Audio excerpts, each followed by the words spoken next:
चलिए जी, next topic लिखेंगे practical problems on union and intersection of two sets. ये बहुत इंपॉर्टेंट टॉपिक है, इस पर क्वेश्चन बनता है 5 नंबर का सीधा।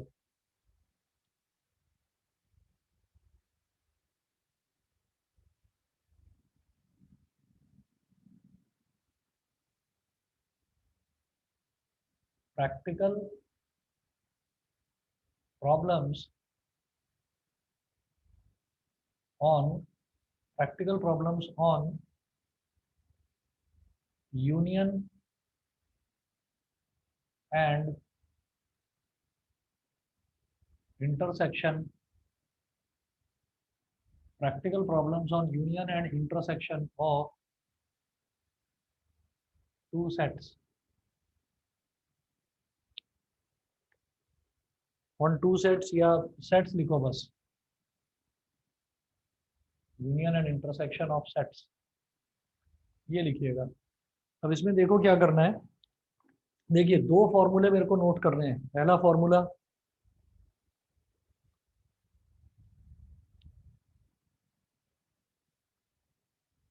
N A union B, small bracket लगाएंगे यहाँ पर, n A union B is equal to n A plus n B minus n A intersection B. Second formula है n A union B union C. इसका formula होता है n A plus n B plus n C minus n A intersection B minus n B intersection C minus n C intersection A और plus N A intersection B intersection C. पहले तो ये note करो, फिर ये बताता हूँ इसका मतलब क्या है।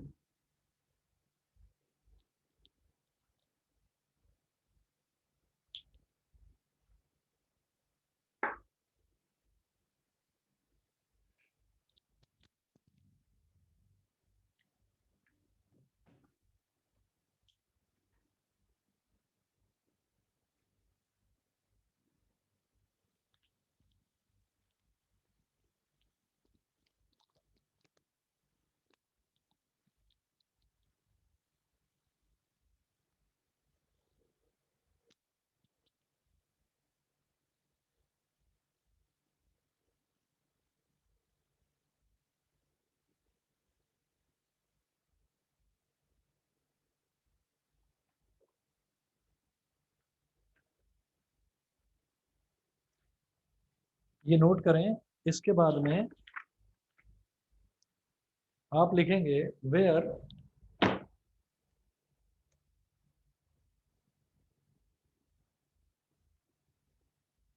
Where small n is called small n is called cardinal number, where small n is called cardinal number representing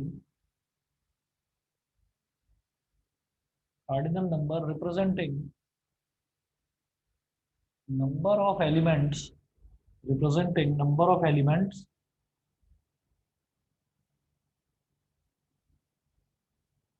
in a set, where small n is called cardinal number representing number of elements in a set। तो किसी भी set के अंदर जो number of elements हैं वो small N से represent करा जाता है। फॉर एग्जांपल, अगर मान लीजिए ऐसा दे रखा है कुछ, for example capital A is equal to 1 2 3 4 and capital B is equal to A B C. तो एन ए का मतलब क्या हो गया? Number of elements in set A. Set A में नंबर ऑफ एलिमेंट्स कितने? 1 2 3 4, तो 4 एलिमेंट्स हैं। तो ये हो जाएगा n A is equal to 4। N B का मतलब क्या है? Number of elements in set B. कितने एलिमेंट्स हैं? 3। तो स्मॉल एन को बोला जाता है cardinal number and it represents number of elements in a set. ठीक है। अब इसी तरीके से अगर ये देखा जाए कि एन ए यूनियन बी का मतलब क्या है, एन ए यूनियन बी का मतलब ये है कि कोई एक सेट ए दे रखा होगा और एक सेट दे रखा होगा बी, तो आपको एक सेट ए का और सेट बी का दोनों का आपको यूनियन करना है। और यूनियन करने के बाद भी तो सेट के अंदर जो एलिमेंट्स होते हैं वो बताने हैं कि कितने एलिमेंट्स हैं। ठीक है, सभी को इतना क्लियर है?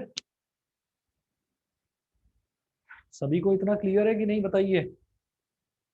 Yes sir. Yes sir. ठीक है जी, उसके बाद आपको एक चीज और देखनी है, याद रखनी है।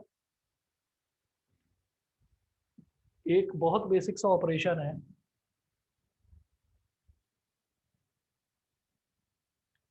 कि जब भी प्रैक्टिकल प्रॉब्लम्स आएंगी तो आप ये देखोगे कि अगर कहीं पर भी एंड अगर यूज हो रहा है, एंड टर्म यूज हो रहा है, तो वहां पर आप यूज करेंगे इंटरसेक्शन।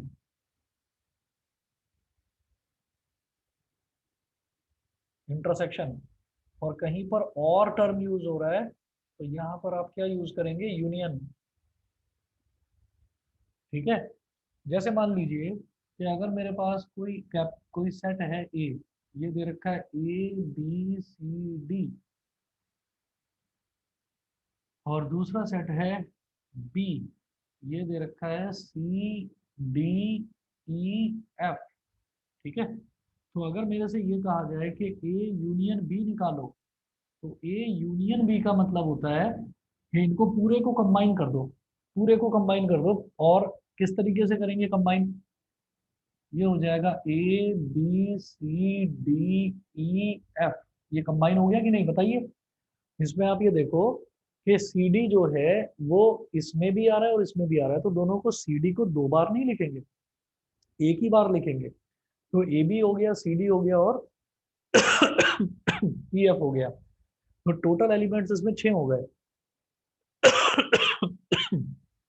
तो ए यूनियन बी को देखते हुए, ए यूनियन बी को देखते हुए हम क्या बताएंगे कि इसके जो एलिमेंट्स हैं वो आइदर ए को बिलोंग करते हैं और बी को बिलोंग करते हैं, या तो वो ए में है या फिर वो बी में है। तो इसका मतलब ये हो गया यूनियन। और का मतलब जहां पर भी आ जाएगा वहां पर आप यूनियन करेंगे। अब इसका मतलब, अब जरा इंटरसेक्शन भी देखो, ए इंटरसेक्शन बी। तो ए इंटरसेक्शन बी का मतलब क्या है कि ऐसा एलिमेंट जो ए में भी हो और बी में भी हो, कॉमन। तो सी डी, अब सी डी एलिमेंट का क्या मतलब है कि C D elements belongs to A and B. And का मतलब एज वेल एज, वो ए में भी है वो बी में भी है। ठीक है, तो जहां पर भी एंड आ जाए, ठीक है, तो वहां पर आपको इंटरसेक्शन यूज करना है। एंड का मतलब ये, अगर मान लीजिए मेरे से ये कहा जाए कि you have to drink milk and water, अगर ये बोल दिया जाए कि आपको मिल्क पीना है एंड वाटर पीना है, तो इसका मतलब मुझे दूध भी पीना है और मुझे पानी भी पीना है। ठीक है, और अगर, तो ये तो एंड हो गया, एंड का मतलब क्या है, इंटरसेक्शन। अगर मेरे से ये बोला जाए कि you have to drink milk और वाटर, तो और का मतलब क्या है कि आप मिल्क भी पी सकते हो या फिर पानी भी पी सकते हो। तो जहां पर और आएगा वहां आप यूनियन यूज करेंगे। और मतलब यूनियन, एंड मतलब इंटरसेक्शन, सीधी सीधी भाषा में ये याद रखना। अब पेज नंबर 21 पर एग्जाम्पल नंबर 23 देखेंगे।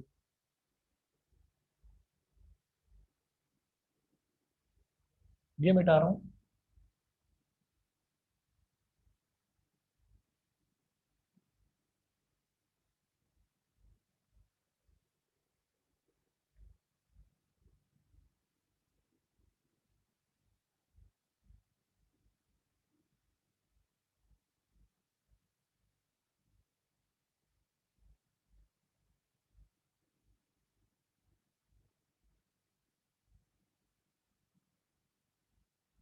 Page number 21, example 23। Example number 23 में आप देखिएगा, इसमें इन्होंने दिया है if x and y are two sets such that x union y has 50 elements. दे रखा है कि x यूनियन y में 50 एलिमेंट्स हैं, यानी कि n x union y is equal to 50। x union y में 50 एलिमेंट्स हैं। उसके बाद है x हैज 28 एलिमेंट्स, यानी कि nx, इसमें कितने हैं, 28 एलिमेंट्स।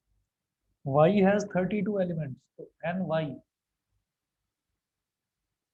इसमें है 32 एलिमेंट्स। फिर है how many elements does X intersection Y have.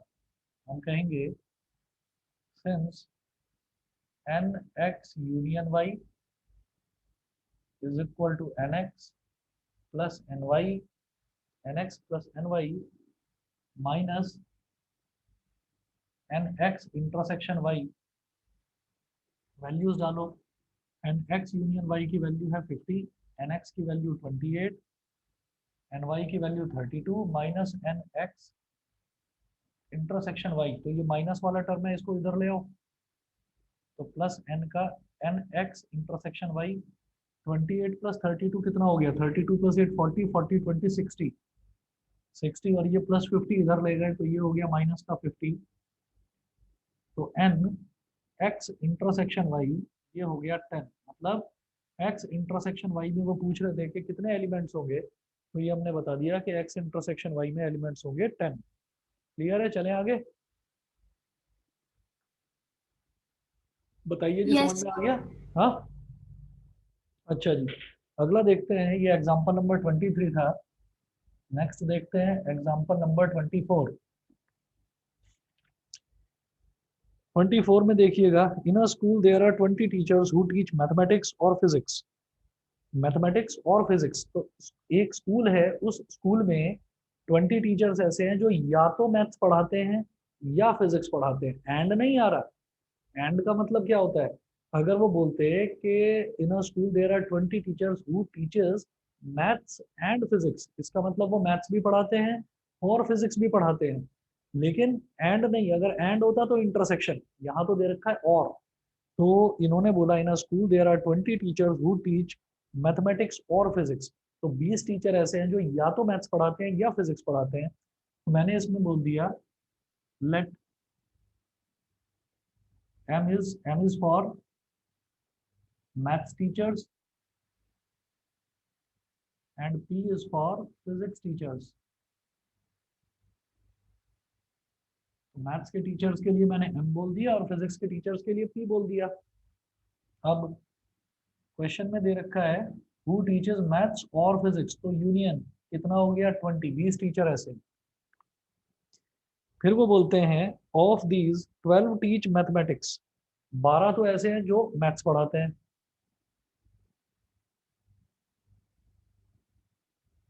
ठीक है। And 4 teach both physics and mathematics, 4 ऐसे हैं जो मैथ्स भी पढ़ाते हैं और फिजिक्स भी पढ़ाते हैं। तो मैथ्स एंड फिजिक्स यानी कि इंटरसेक्शन, तो maths intersection physics M intersection P, ये हो गए 4। अब वो बोल रहे हैं कि हाउ मेनी टीच फिजिक्स। अब आप ये बताइए कितने टीचर ऐसे हैं जो सिर्फ फिजिक्स पढ़ाते हैं, वो बताना है आपको।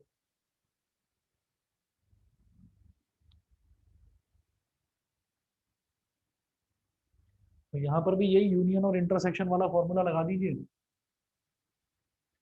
आप कहेंगे since n M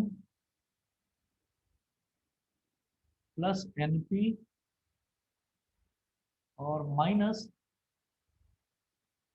N M intersection P is equal to n M union P, ये हमारा फॉर्मूला है ही। तो एन एम मतलब number of teachers who teach maths 12,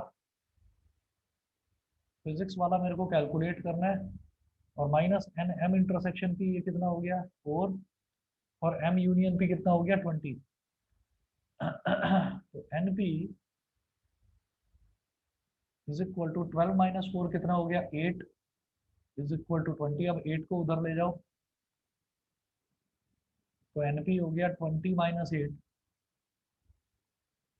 तो ये हो गया 12। तो 12 टीचर ऐसे हैं जो सिर्फ फिजिक्स पढ़ाते हैं, ये फिजिक्स वाले टीचर हो गए 12। ठीक है जी। अब देखते हैं एग्जाम्पल नंबर 25। सबको क्लियर है? 23 और 24 दोनों क्लियर है सबको? Yes, sir. Yes, sir. ठीक है। 25 देखते हैं, बस एक एक मिनट रुकिए जरा।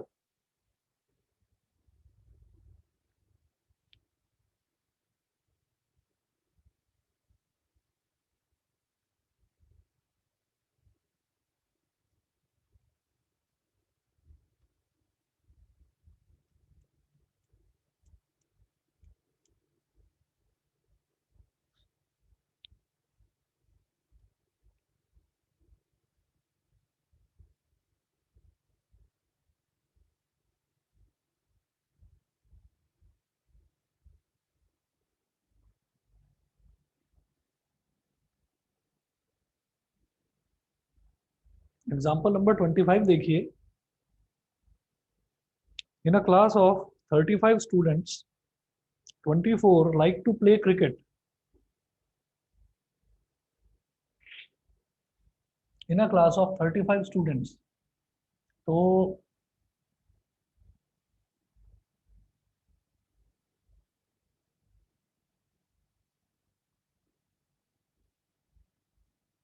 टोटल नंबर ऑफ स्टूडेंट्स ये 35 हो गया। तो जब आपको कहीं किसी क्वेश्चन में टोटल नंबर दे रखा होता है ना, किसी भी चीज का, चाहे स्टूडेंट्स का हो, चाहे टीचर्स का हो, या कोई फ्रेंड्स का ग्रुप हो, तो वो जो टोटल नंबर दे रखा होता है, समझ जाइए कि वो यूनिवर्सल सेट दे रखा है मेरे को। ठीक है। अब 24 like to play cricket and 16 like to play football. So let C is for cricket and F is for football.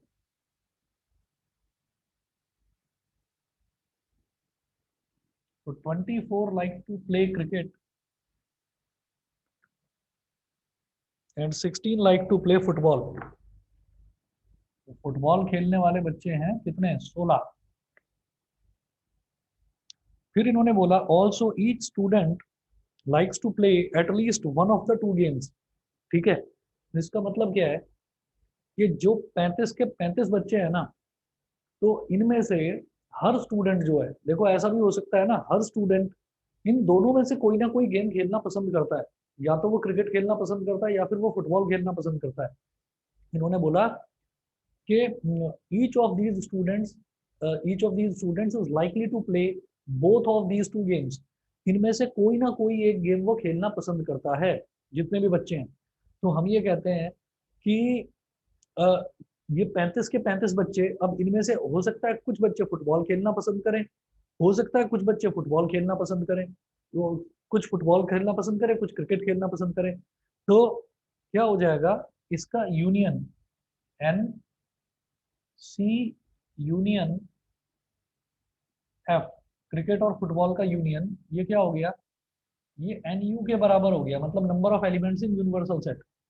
तो ये टोटल 35 के बराबर हो गया। देखो ऐसा भी तो हो सकता था कि इस क्वेश्चन में ये आपसे ये बोल देते कि भाई 35 में से 5 बच्चे, मान लो 35 में से 5 बच्चे ऐसे हैं जिनको कोई गेम खेलना ही पसंद नहीं है, या फिर 5 बच्चे ऐसे हैं जिनको क्रिकेट और फुटबॉल के नाम से भी नफरत है, वो क्रिकेट और फुटबॉल खेलते ही नहीं है, कुछ भी खेल लेंगे ये नहीं खेलेंगे। तो इसका मतलब क्या है कि जो टोटल नंबर ऑफ स्टूडेंट्स है 35, उसमें से 5 तो अलग हट गए, तो बाकी के जो 30 बचे हैं वो खेल सकते हैं क्रिकेट भी और फुटबॉल भी। तो फिर इसका मतलब एन सी यूनियन एफ, फिर वो हमको 30 दे रखा होता। तो ये डिफरेंस होता है बेटा यूनिवर्सल सेट में और यूनियन में। तो जो भी टोटल नंबर दे रखा हो उसको सीधा सीधा आप यूनियन मत लिख देना। आप पहले ये देखना कि क्वेश्चन में कंडीशन क्या दे रखी है। तो यहाँ दिया है कि each student likes to play at least one of the two games, इन दोनों में से कोई ना कोई एक गेम खेलना पसंद है हर बच्चे को। तो इसका मतलब n C union F is equal to 35। मेरी ये वाली बात सबको समझ में आ गई? बताइए लक्ष्य, पार्थ, रोहन, शुभांगी, ये क्लियर है जो मैंने बताया यस कि सर। ये यस सर। बराबर यस हो गया सर। है ना? अच्छा, चलिए उसके बाद मैं देखूंगा। फिर ये पूछ रहे हैं हमसे कि how many students like to play both cricket and football, both cricket and football. And का मतलब क्या? इंटरसेक्शन। तो हम क्या करेंगे, फॉर्मूला लगाएंगे, since n C union F is equal to n C plus n F minus n C intersection F. तो अब वैल्यू डालो, एन सी यूनियन एफ कितना है? 35 is equal to n C कितना है? 24, एन एफ कितना है? 16 minus n C intersection F. ठीक है। अब आप क्या करेंगे, minus n C intersection F को इधर ले आओ, प्लस का n C intersection F. 24 plus 16 हो गया 40, 40 माइनस 35। तो 5 बच्चे ऐसे क्रिकेट और फुटबॉल दोनों खेलना पसंद करते हैं। ये हुआ हमारा एग्जाम्पल नंबर 25। फिर अगला देखते हैं। Example number 26।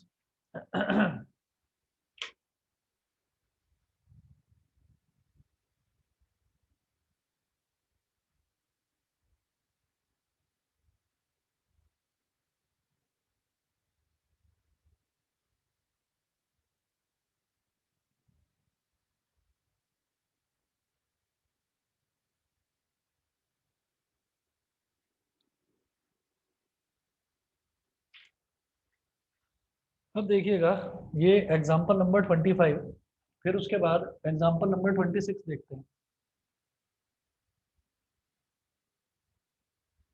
Example number 26। 26 में इन्होंने बोला in a survey of 400 students in a school. ठीक है, एक स्कूल में 400 बच्चों पर एक सर्वे करा जाता है। तो हम ये कहेंगे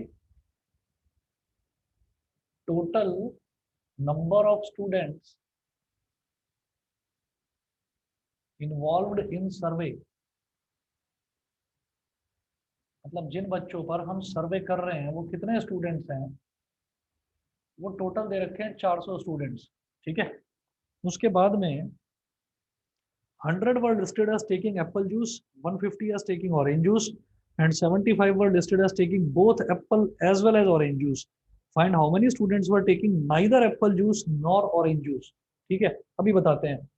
देखिए, मैंने ये कहा कि यहाँ पर लेट ए, ये हो गया स्टूडेंट्स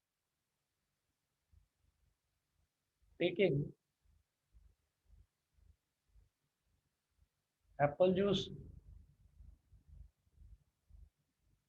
और बी हो गया students taking orange juice. Students taking orange juice. तो अब आप ये देखिएगा कि एन ए, इन्होंने बोला है कि 100 were listed as taking apple juice, तो 100 बच्चे तो ऐसे हैं जो एप्पल जूस लेते हैं। तो n A is equal to हो गया 100, और ऑरेंज जूस वाले कितने हो गए, ऑरेंज जूस वाले हो गए 150 एज टेकिंग ऑरेंज जूस, और n A intersection B, A intersection B का मतलब क्या है कि वो students 75 were listed as taking both apple as well as orange juice. 75 students ऐसे हैं जो एप्पल जूस भी लेते हैं और ऑरेंज जूस भी लेते हैं। तो एन ए इंटरसेक्शन बी ये हो गया 75। तो हम ये कहेंगे since n A union B is equal to n A plus n B minus n A intersection B. तो ये क्या आ गया, एन ए कितना हो गया 100, एन बी कितना हो गया 150, और minus n A intersection B ये हो गया 75। 100 प्लस 150 कितना हो गया बेटा 250। 250 में से अगर 75 सब्ट्रैक्ट करूंगा तो ये आ जाएगा 175। ठीक है, 175। अब आप ये देखिएगा कि ये 175 स्टूडेंट्स कौन से हैं, इसका यूनियन का मतलब क्या होता है, और तो ये वो वाले स्टूडेंट्स हो गए जो या तो ऑरेंज जूस लेते हैं या फिर एप्पल जूस लेते हैं। ठीक है, लेकिन हमसे इस क्वेश्चन में कुछ और पूछा गया है। हम ये कहेंगे एन ए यूनियन बी का मतलब क्या है, एन ए यूनियन बी का मतलब है number of students who are number of students who are taking either apple juice और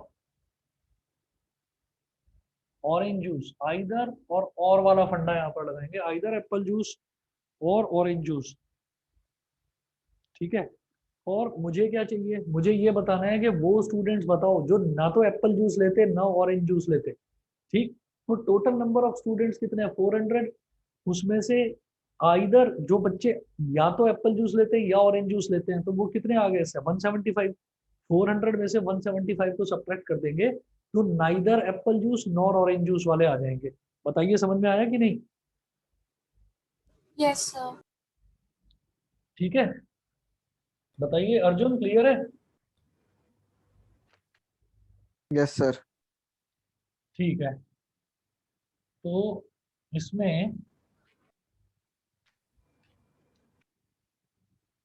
इसमें हमने नोट करेंगे कि number of students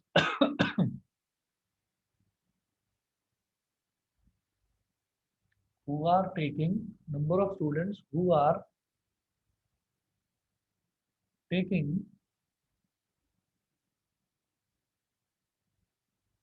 neither apple juice nor orange juice,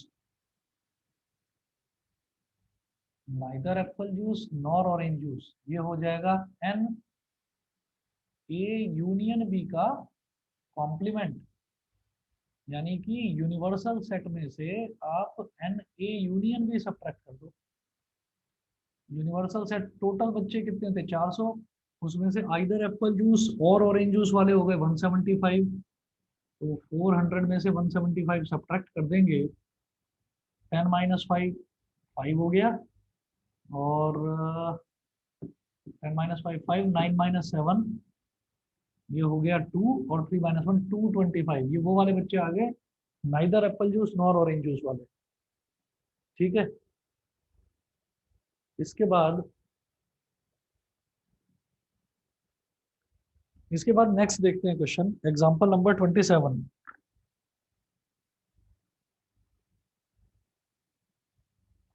example 27 देखिए।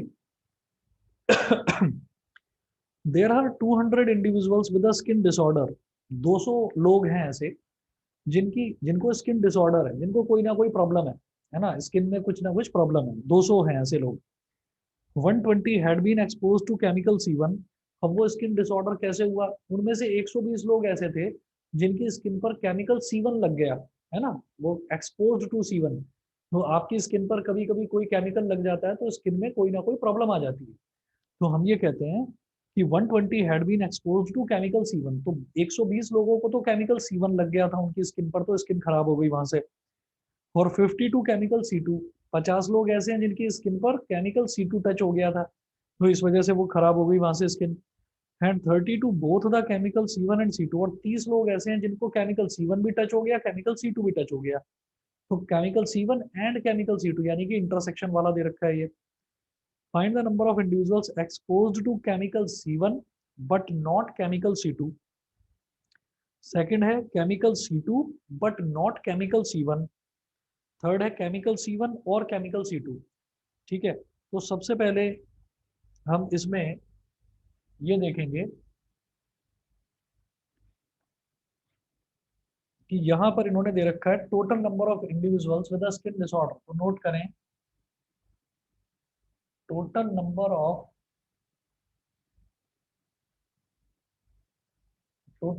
Individuals with a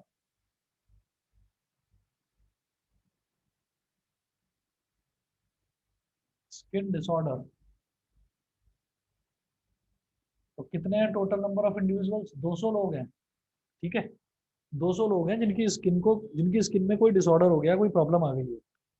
120 had been expose to chemical C1, 120 को तो chemical C1 लग गया था, तो लेट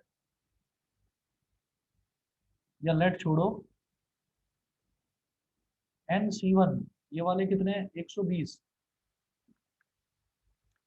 ठीक है, और NC2 वाले कितने हैं, 50।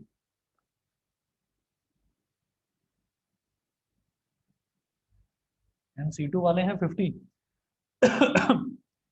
और NC1 इंटरसेक्शन C2 ये है 30। NC1 इंटरसेक्शन C2 ये कितने हैं, 30 ऐसे इंडिविजुअल है।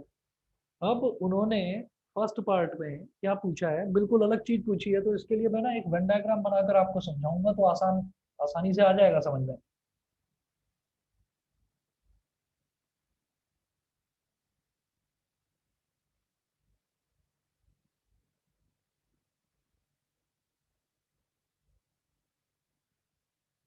एक वेन डायग्राम बनाते हैं फर्स्ट पार्ट के लिए।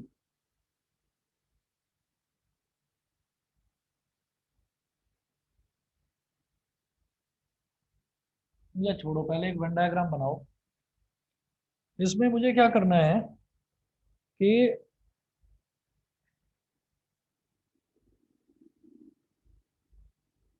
ये तो वो वाले इंडिविजुअल हो गए जो केमिकल C1 को एक्सपोज्ड हो गए थे, केमिकल C1 लग गया था उनकी स्किन पर।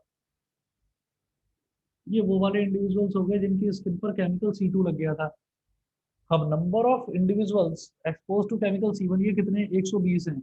120 तो यहाँ लिख दो C1, और C2 में कितने हैं, 50 लोग हैं। और ऐसे लोग जिनको C1 और C2 दोनों लग गया था, ऐसे कितने, 30। ठीक है, तो अब वो ये पूछ रहे हैं फर्स्ट पार्ट में कि find the number of individuals exposed to chemical C1 but not chemical C2। Exposed to chemical C1 but not chemical C2, मतलब उनकी बॉडी में सिर्फ और सिर्फ केमिकल C1 ही लगना चाहिए, केमिकल C2 नहीं लगना चाहिए। तो C1 और C2 वाले कितने हैं, 30 हैं। तो इसमें से अगर मैंने 30 सब्ट्रैक्ट कर दिया, 30 सब्ट्रैक्ट कर दिया, तो मेरे पास केवल और केवल वो वाले बच जाएंगे जिनको सिर्फ केमिकल C1 लगा था। देखना, मैं एक चीज और आपको बताता हूँ कि जब मेरे पास ये आता था, मान लो A is equal to ABCD और B is equal to BCDE। अगर मुझसे ये कहते थे कि A माइनस बी निकालो, तो मैं ये कह देता था A में से अगर B वाला कोई भी टर्म आ रहा है तो उसको हटा दो। तो मैं क्या देखता था कि A इंटरसेक्शन B देखता था। A इंटरसेक्शन B क्या है, दोनों में कॉमन क्या है, BCD। तो आपको क्या करना है, आपको ए में से जो ए इंटरसेक्शन बी वाला था वो हटा देते थे आप, तो क्या बचता, ए बचता केवल। समझ गए कि नहीं समझे, कि ए और बी में जो चीज कॉमन है उसको आपको रिमूव कर देना है बस, तो वो ए माइनस बी आ जाएगा। ऐसे ही बी माइनस ए में आप क्या करेंगे, बी माइनस ए में बी में से आप वो रिमूव कर देंगे जो ए और बी में कॉमन है, वो आपको रिमूव कर देना है बी में से, तो बी माइनस ए आ जाएगा। तो ऐसे ही यहाँ पर ये क्या पूछ रहे हैं फर्स्ट पार्ट में, ये तो मैंने एग्जाम्पल के तौर पर बीच में एक्सप्लेन करा। इसका फर्स्ट पार्ट है number of individuals exposed to chemical C1 but not chemical C2, तो NC1 minus C2 ये क्या हो जाएगा, NC1 में से NC1 इंटरसेक्शन C2 रिमूव कर दो बस, क्योंकि ये 30 लोग वो हैं जिनको C1 और C2 दोनों लगा, वो कह रहे हैं सिर्फ C1 वाले बता दो मेरे को। तो क्या करेंगे, 120 माइनस 30 क्या आ गया, 90। बताओ क्लियर है कि नहीं। Yes sir. Yes, sir. सभी को क्लियर है, शुभांगी, विदुषी, अर्जुन, रोहन, बताइए। Yes sir. ठीक है, चलिए आगे बताता हूं मैं कि अब जैसे है पार्ट समझ में आ रहा है। Yes sir. ठीक है, अब आगे देखते हैं अगला। उन्होंने पूछा सेकंड पार्ट में, number of individuals exposed to chemical C2 but not chemical C1। तो क्या पूछ रहे हैं, अब ये C2 माइनस C1 पूछ रहे हैं हमसे, तो अब मैं कर दूंगा N C2 माइनस C1। तो ये क्या हो जाएगा, C2 में से C1 और C2 में जो भी कॉमन आ रहा है वो रिमूव कर दो। C2 minus N C1 intersection C2, तो NC2 कितना है, NC2 है 50 और इंटरसेक्शन कितना है 30, 50 में से 30 रिमूव कर दो, केवल ये वाला बच जाएगा। 50 माइनस 30 इज इक्वल टू 20, ये हो गया। फिर बात करते हैं थर्ड पार्ट की।